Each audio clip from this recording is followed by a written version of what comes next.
Thames नदी के उत्तरी छोर पर एक बस्ती बसाई गई जिसका नाम लॉन्डिनियम रखा गया। रोमनों द्वारा बसाए गए अधिकांश शहरों की तरह यह रणनीतिक रूप से नदी के सबसे संकरे बिंदु पर स्थित था जहां एक पुल का निर्माण किया जा सकता था। इसके जरिए इसे रोमन साम्राज्य के व्यापक सड़क और समुद्री मार्गों से जोड़ा गया। शुरुआत में लॉन्डिनियम की बस्ती छोटी थी और हमलों के प्रति संवेदनशील थी। इसकी स्थापना के एक दशक से भी कम समय के बाद 60 ईस्वी में सेल्टिक रानी बौडिक्का के नेतृत्व में रोमन शासन के खिलाफ एक विशाल सशस्त्र विद्रोह हुआ जो देश के दक्षिण पूर्वी हिस्से में फैल गया। इसके परिणामस्वरूप लॉन्डिनियम और अन्य प्रमुख रोमन बस्तियों कैमुलोडुनम और वेरुलामियम का पूरी तरह से विनाश हो गया। शहर के पतन और रोमन सेनाओं द्वारा रानी बौडिक्का की हार के बाद लॉन्डिनियम को एक सुनियोजित शहर के रूप में धीरे धीरे फिर से बसाया गया। 80 के दशक ईस्वी में यहाँ एक फोरम बनाया गया और जल्द ही इसमें कई अन्य प्रमुख सार्वजनिक इमारतें भी बन गईं। इनमें आल्प्स पर्वत के उत्तर में बनी सबसे बड़ी बेसिलिका, कई मंदिर, स्नानघर, बाथ हाउसेस, एक एम्फीथिएटर और शहर की रक्षा करने वाली सेना के लिए एक बड़ा किला शामिल था। पहली शताब्दी के अंत तक लॉन्डिनियम लगभग 60,000 लोगों का घर बन चुका था और इसने कैमुलोडुनम, आधुनिक कोलचेस्टर, की जगह लेते हुए ब्रिटानिया की प्रांतीय राजधानी का दर्जा हासिल कर लिया था। 190 और 225 ईस्वी के बीच शहर के निवासियों को भविष्य के हमलों से बचाने के लिए इसके चारों ओर एक रक्षात्मक दीवार बनाने का निर्णय लिया गया। यह लंदन वॉल आने वाली कई शताब्दियों तक शहर की सीमा तय करने वाली थी।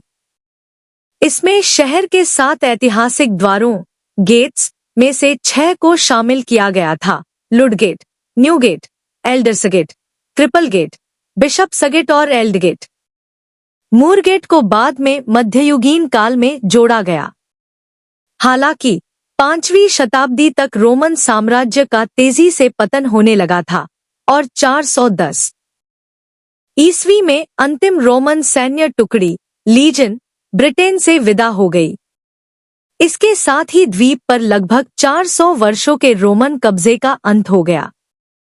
इस वापसी के साथ ही लॉन्डिनियम शहर को काफी हद तक छोड़ दिया गया था और सदी के अंत तक यह वीरान हो गया।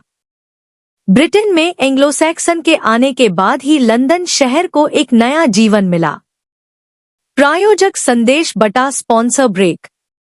यहाँ मैं कुछ पल के लिए रुकना चाहूंगा और आपको बताना चाहूंगा कि इन वीडियो को बनाने में हमारी ओर से काफी मेहनत लगती है। रिसर्च, स्क्रिप्ट राइटिंग और एनिमेशन से लेकर एडिटिंग और फाइनल कंपोजिशन तक। हालांकि यह हमारा एक पैशन प्रोजेक्ट है और हमें यह काम करना बहुत पसंद है, लेकिन आधुनिक जीवन के किसी भी अन्य काम की तरह यह हमारे मानसिक स्वास्थ्य पर भारी पड़ सकता है। कई बार डेडलाइन पूरी करने का दबाव, हमारे कंटेंट की गुणवत्ता सुनिश्चित करने का तनाव और लगातार क्रिएटिव बने रहने की जरूरत हमें थका हुआ और मानसिक रूप से खाली महसूस कराती है। इन्हीं पलों में हमें एहसास हुआ कि अपनी मानसिक भलाई को प्राथमिकता देना और जरूरत पड़ने पर मदद लेना कितना अहम है। जिस तरह हम अपने दर्शकों के लिए बेहतरीन कंटेंट बनाने में घंटों मेहनत करते हैं, उसी तरह अपने मानसिक स्वास्थ्य की देखभाल में समय और ऊर्जा लगाना भी उतना ही जरूरी है।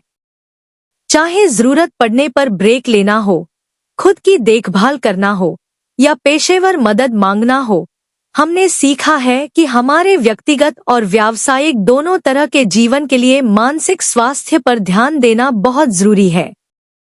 यहीं पर हमारे आज के पेड पार्टनर बेटरहेल्प की भूमिका आती है।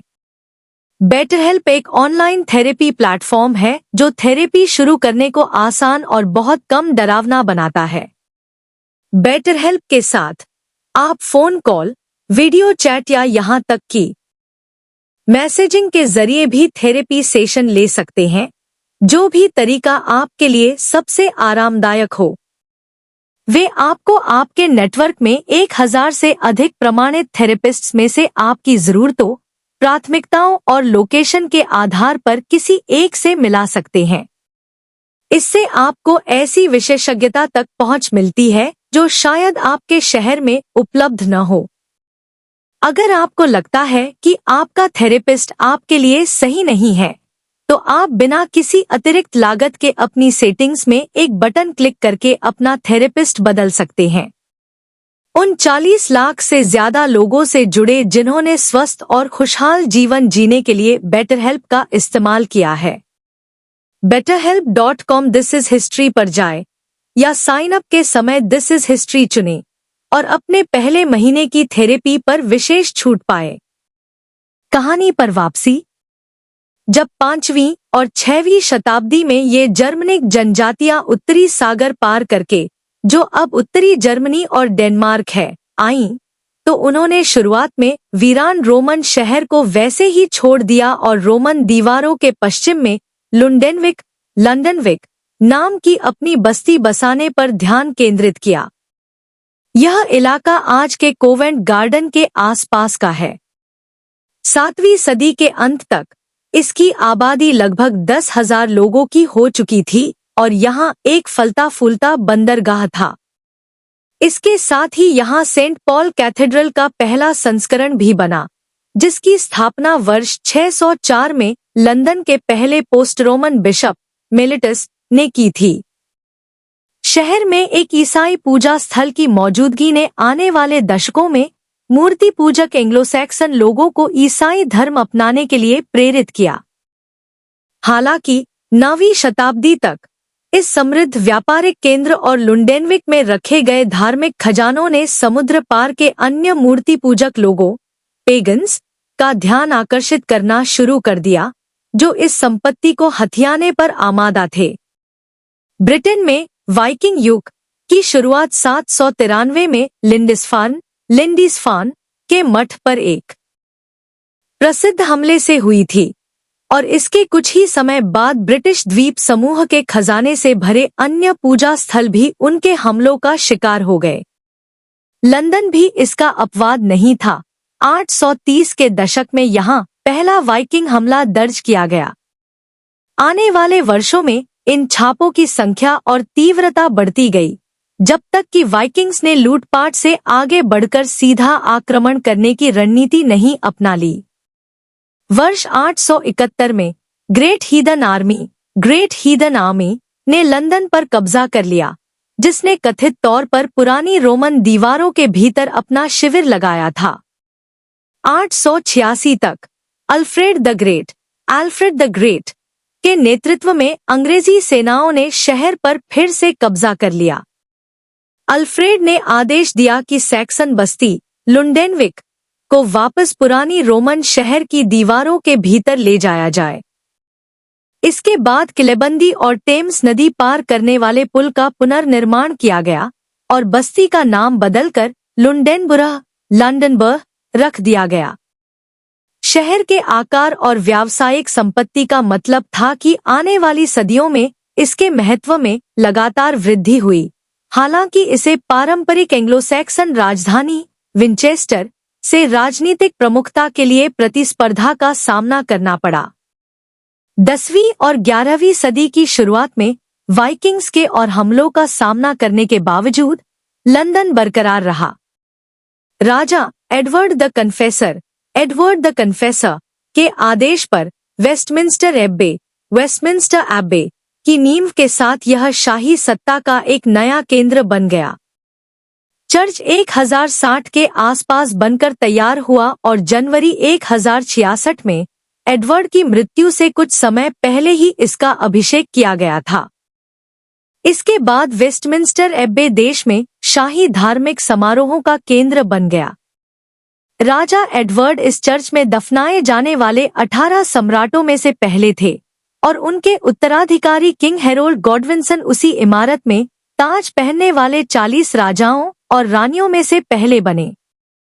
हालांकि साल 1066 लंदन और पूरे देश के इतिहास में एक महत्वपूर्ण मोड़ साबित हुआ। नॉर्मंडी के ड्यूक विलियम ने इंग्लैंड के सिंहासन पर किंग हेरोल्ड गॉडविंसन के अनुचित उत्तराधिकार के जवाब में नॉर्मन विजय, नॉर्मन कॉन्क्वेस्ट की शुरुआत की।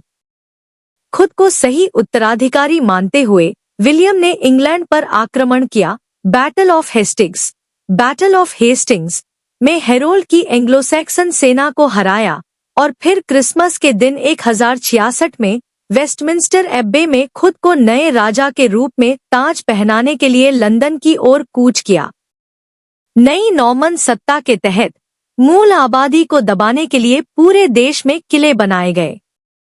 लंदन के भीतर भी कई नई किलेबंदी की गई। इनमें से सबसे प्रमुख शहर के पूर्वी छोर पर स्थित था, जहां इंग्लैंड के पहले पत्थर के महल के साथ एक शुरुआती लकड़ी की किलेबंदी को बदल दिया गया था।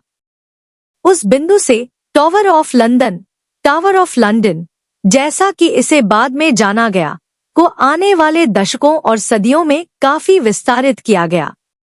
यह शाही सत्ता के एक गढ़ के रूप में काम करता था, जिसका प्रभाव पूरे शहर और देश पर था।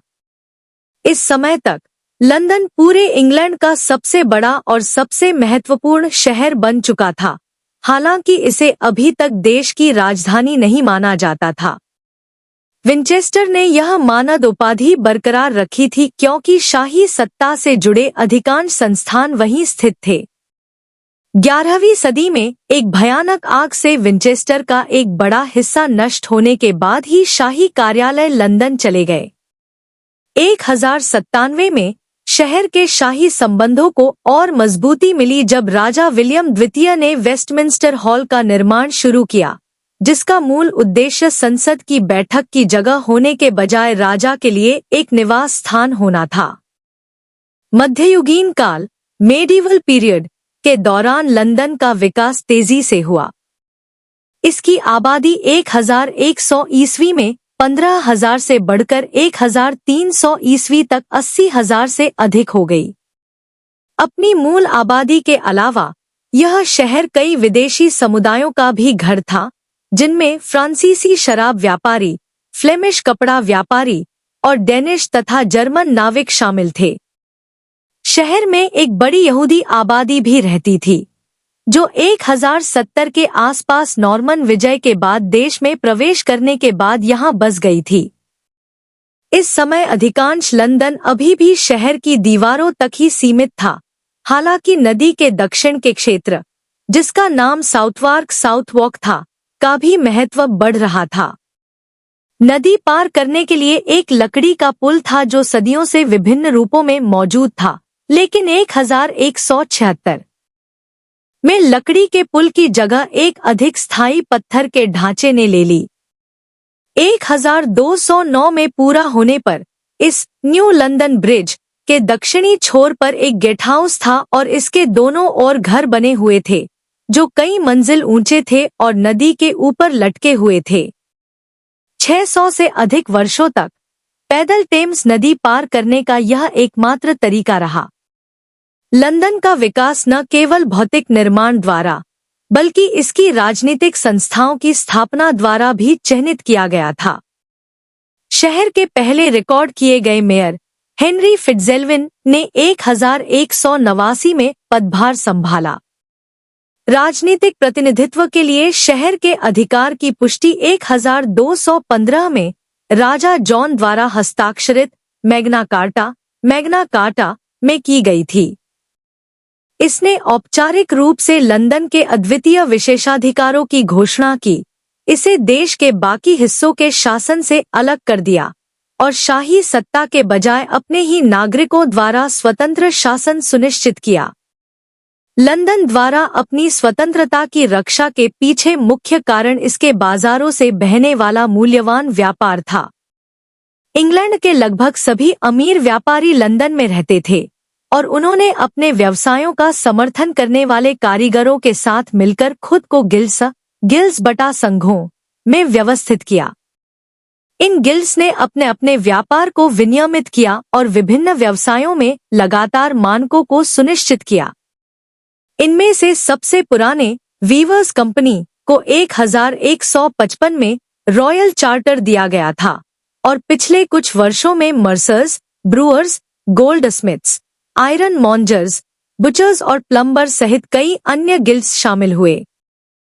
सतह पर मौजूद इस समृद्धि के बावजूद शहर की घनी और घुमावदार सड़कें बीमारियों का केंद्र थी। इनमें से सबसे विनाशकारी बीमारी 1348 में लंदन में आई। ब्लैक डेथ नामक इस प्लेग ने आबादी को तबाह कर दिया और अपने चरम पर यह हर दिन 200 लंदन वासियों की जान ले रहा था। शहर की घनी आबादी के कारण यहाँ सामाजिक व्यवस्था भी अक्सर बिगड़ जाती थी।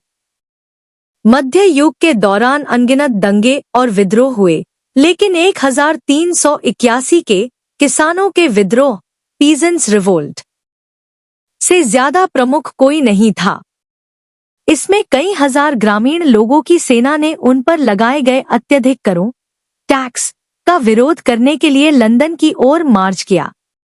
इस विद्रोह के कारण शहर में लूटपाट हुई, कई शानदार इमारतें नष्ट हो गईं और सरकारी अधिकारियों को मार डाला गया। मध्ययुगीन लंदन में कानून और व्यवस्था स्थापित करना बहुत मुश्किल था। हालांकि अपराध करने के संदेह में लोगों को कैद करने के लिए शहर में कई जेलें थी, लेकिन अपराध को रोकने के लिए कोई पुलिस बल स्थापित नहीं किया गया था। इसके बजाय अपराधियों को यह दिखाने के लिए कि पकड़े जाने पर उनका क्या होगा, डराने की प्रणाली, डेटरेंस, का इस्तेमाल किया गया। छोटे अपराधों के दोषी लोगों को स्टॉक्स और पिलरी सजा देने वाले लकड़ी के ढांचे में रखा जा सकता था, लेकिन सबसे गंभीर अपराधों के लिए दोषी ठहराए गए और मौत की सजा पाने वाले लोगों को एक बड़ी भीड़ के सामने टाइबर्न, स्मिथफील्ड या टावर हिल जैसे फांसी के मैदानों में ले जाया जाता था।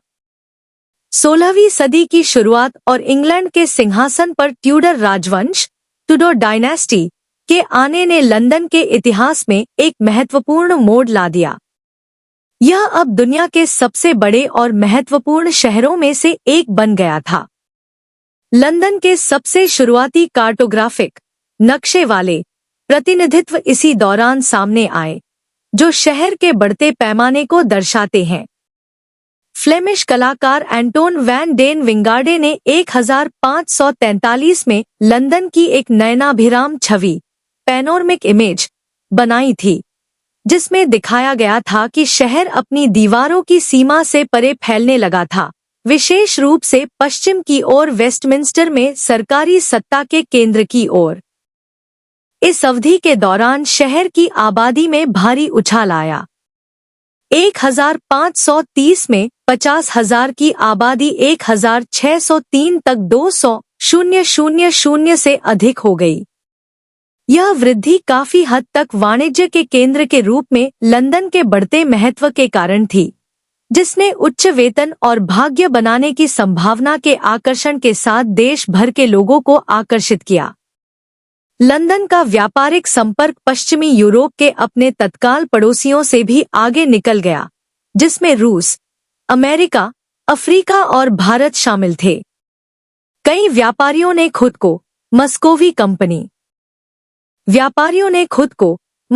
कंपनी और ईस्ट इंडिया कंपनी जैसी व्यापारिक कंपनियों में व्यवस्थित किया, जिसने पूंजीवाद को तेज किया और अंग्रेजी और बाद में ब्रिटिश साम्राज्य की नींव रखी, जो दुनिया के हर कोने में फैलेगा।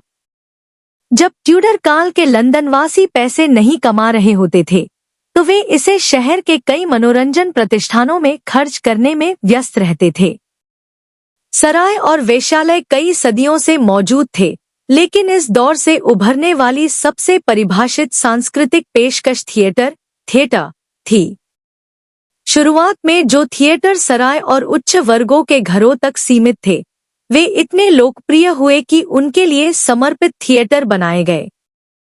1574 में शहर ने अपनी दीवारों के भीतर ऐसे किसी भी प्रतिष्ठान पर प्रतिबंध लगा दिया जिससे उन्हें बाहरी इलाकों में बनाया जाने लगा। इनमें से सबसे प्रसिद्ध साउथवार्क में द ग्लोब था, जिसने विलियम शेक्सपियर द्वारा निर्मित युग के कई सबसे प्रभावशाली और प्रसिद्ध नाटकों की मेजबानी की। 1603 में महारानी एलिजाबेथ प्रथम की मृत्यु के साथ ट्यूडर काल ने स्टुअर्ट युग के लिए रास्ता बनाया। लंदन ने एक आधुनिक शहर बनने की दिशा में अपना बदलाव शुरू किया।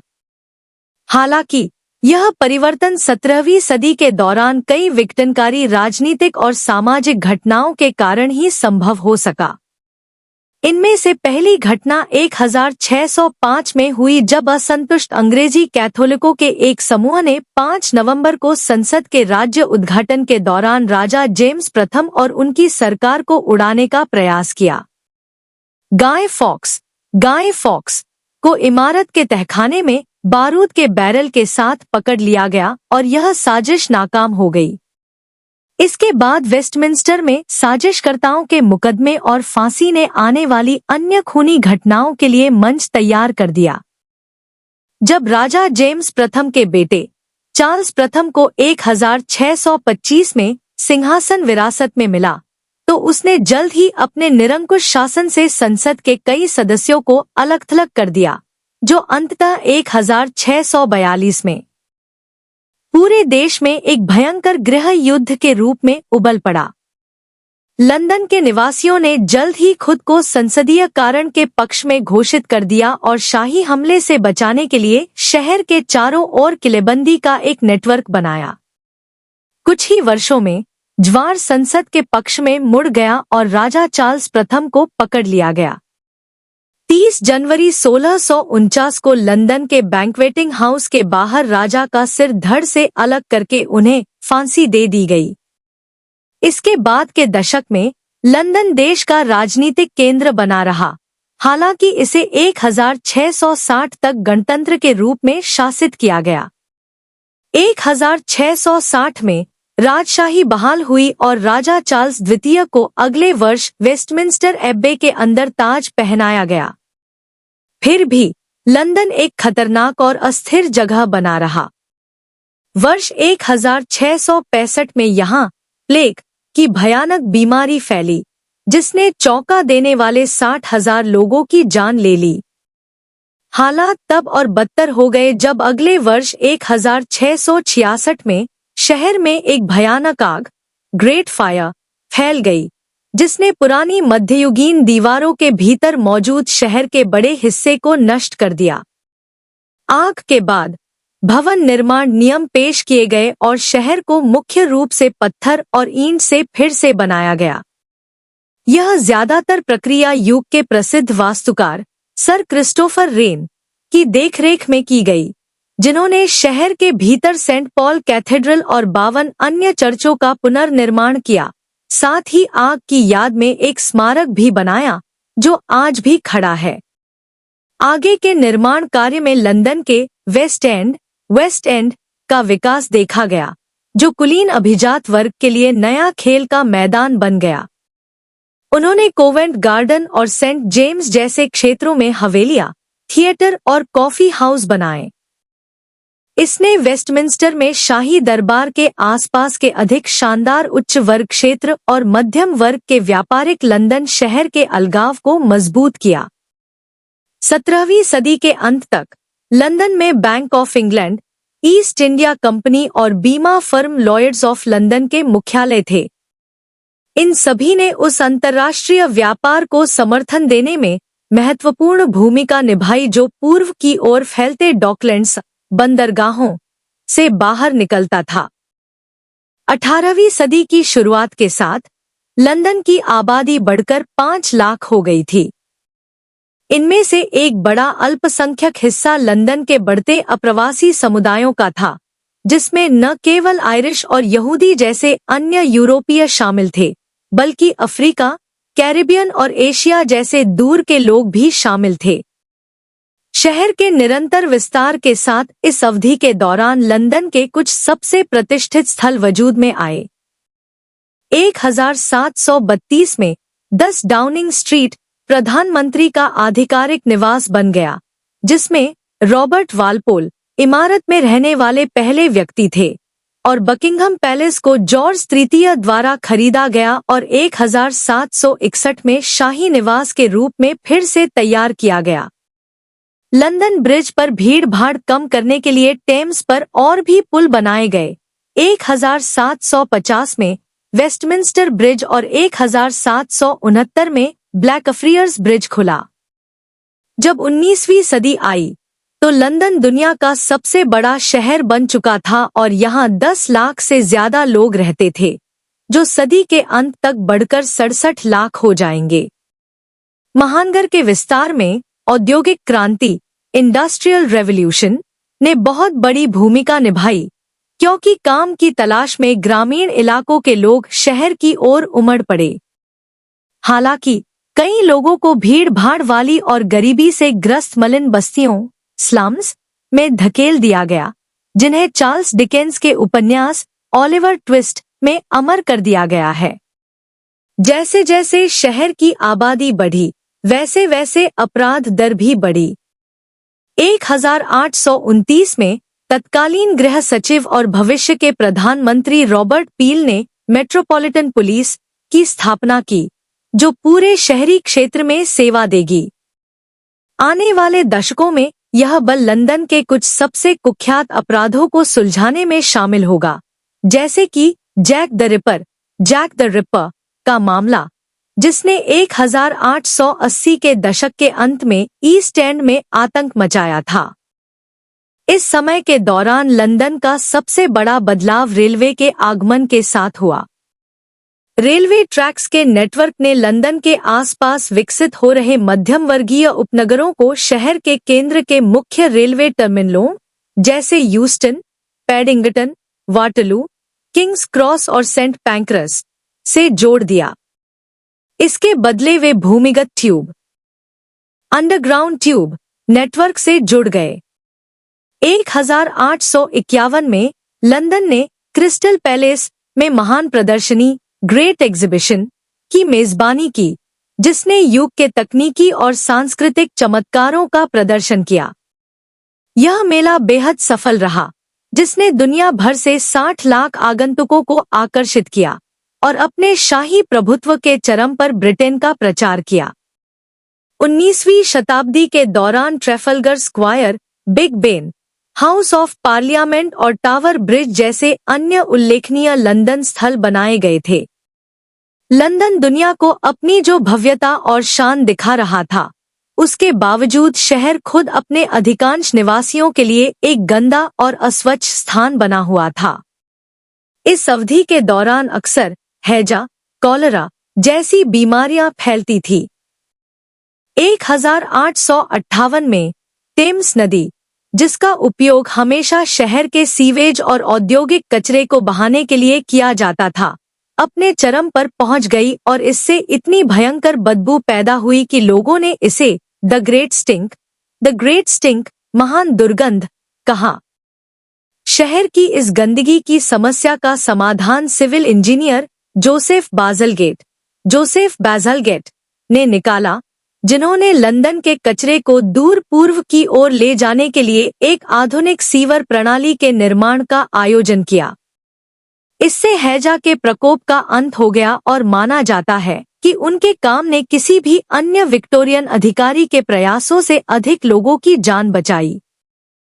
हालांकि शहर के सबसे भारी और न बदलने वाले परिवर्तन 20वीं सदी में होंगे, जब इसे दुनिया के 2 सबसे विनाशकारी संघर्षों से सामाजिक, आर्थिक और राजनीतिक नतीजों का सामना करने के लिए मजबूर होना पड़ा। प्रथम विश्व युद्ध में लंदन ने जर्मन जेपेलिन्स और बाद में हवाई जहाजों द्वारा किए गए अपने पहले हवाई बमबारी हमलों का अनुभव किया। इन हवाई हमलों में लगभग 670 लोग मारे गए और लंदन की आबादी में भारी दहशत फैल गई। हालांकि युद्ध का इससे भी बड़ा प्रभाव उन लंदन वासियों की संख्या में महसूस किया गया जो युद्ध के मैदान में मारे गए थे। लगभग 1,24,000 सैनिक मोर्चे से कभी वापस नहीं लौटे। लगभग 20 साल बाद शुरू हुए द्वितीय विश्व युद्ध ने शहर पर और भी अकल्पनीय विनाश ला दिया। जर्मन लुफ्टवाफे के हवाई हमलों की आशंका में लंदन के हजारों बच्चों को बमबारी से बचने के लिए ग्रामीण इलाकों में भेज दिया गया। शहर में पीछे रह गए नागरिकों को घर पर बने बम शेल्टर या अंडरग्राउंड स्टेशनों में छिपने के लिए मजबूर होना पड़ा। सबसे भारी बमबारी सितंबर 1940 और मई 1941 के बीच द ब्लिट्स के दौरान हुई, जब लंदन पर 71 अलग अलग हमले हुए और 18,000 टन से अधिक उच्च विस्फोटक गिराए गए। लंदन शहर और बगल के डॉकलैंड्स जर्मन बमवर्षकों के मुख्य लक्ष्य थे, जिन्होंने कई वाणिज्यिक, औद्योगिक और ऐतिहासिक इमारतों को नष्ट कर दिया। आश्चर्यजनक रूप से सेंट पॉल कैथेड्रल सुरक्षित बच गया। युद्ध के अंत तक बमबारी में लगभग 30,000 लंदनवासी मारे गए थे और लाखों लोग बेघर हो गए थे। युद्ध के बाद के वर्षों में लंदन ने उस शहर के रूप में खुद को बदलना शुरू किया जो आज है। भीड़ भाड़ वाले विक्टोरियन आवासों को, जिनमें से अधिकांश युद्ध के दौरान क्षतिग्रस्त हो गए थे, नए विकास कार्यों के लिए गिरा दिया गया। इसके अतिरिक्त शहर में अप्रवासियों की नई लहरें आनी शुरू हुईं, जिनमें से कई ब्रिटिश साम्राज्य के प्रभुत्व वाले हिस्सों से आ रहे थे। इससे राजधानी की सड़कों पर एक नया बहुसांस्कृतिक, मल्टीकल्चरल और महानगरीय कॉस्मोपॉलिटन रंग जुड़ गया। 60 के दशक में शहर एक सांस्कृतिक क्रांति का भी गवाह बना, क्योंकि लंदन द बीटल्स और द रोलिंग स्टोन्स जैसे ब्रिटिश संगीतकारों द्वारा प्रसिद्ध स्विंगिंग 60s के विश्वव्यापी आंदोलन का केंद्र बन गया। जैसे ही नई सहस्राब्दी की शुरुआत हुई, 21वीं सदी के लंदन ने खुद को वास्तव में दुनिया के सबसे महान और सबसे प्रभावशाली शहरों में से एक के रूप में स्थापित कर लिया। महानगर के भीतर अब लगभग हर राष्ट्रीयता और भाषा का प्रतिनिधित्व होता है। यह निश्चित रूप से पिछले 2 सहस्राब्दी के इतिहास का सीधा परिणाम है, जो जीवन के सभी क्षेत्रों से लोगों को अवसरों की तलाश में इसकी सड़कों पर खींच लाया है। रोमनों से लेकर नॉर्मन्स तक और स्टुअर्ट्स से लेकर विक्टोरियन तक, इतिहास भर में लंदन की अनूठी स्थिति ने इसे न केवल ब्रिटेन की बल्कि शायद पूरी दुनिया की राजधानी बना दिया है।